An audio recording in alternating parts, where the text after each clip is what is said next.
Hare Krishna. A couple of days ago, a young man of about 21 years walked into a store in Jacksonville, Florida. He was carrying with him two weapons.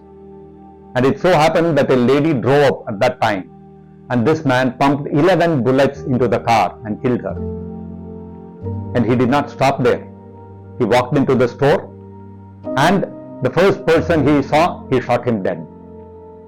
And then he turned his gun on the others. People started fleeing helter-skelter, and at that moment, one man entered through the door. He shot him also dead. All this happened in 11 terrifying minutes.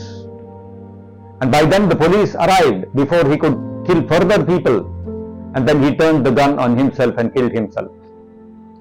And when the police investigated why did this man go on this shooting rampage, the reason was simply because these people were blacks and he was a white. Just because of their complexion, three innocent people had to lose their lives. Now this racism of whites being superior to blacks is not just limited to America. Racism exists in some form or the other all over the world. In India, it takes the form of a caste system. I am born in a certain family and therefore I am superior to another person born in another caste. Racism exists even in Germany.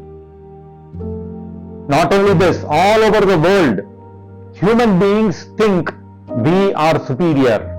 Just like the whites, just like a white man thinks I am superior to a black, or a man born in a certain caste thinks he is superior to some other person in another caste. Similarly, all humans are also thinking I am a human being, therefore I am superior to these animals and I can exploit them and use them as a food choice.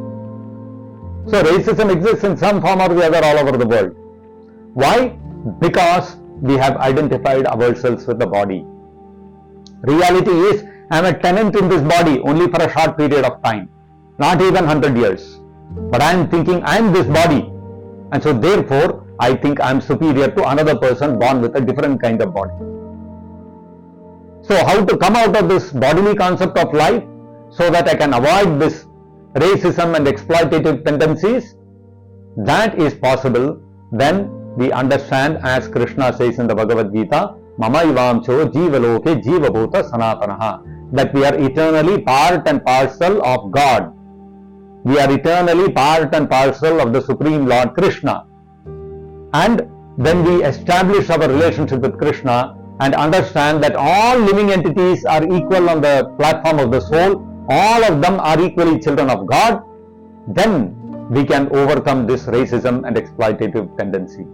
Therefore, read the Bhagavad Gita, understand your true constitutional position as a servant of Krishna, and chant Hare Krishna and overcome this racism and exploitation. Thank you. Hare Krishna.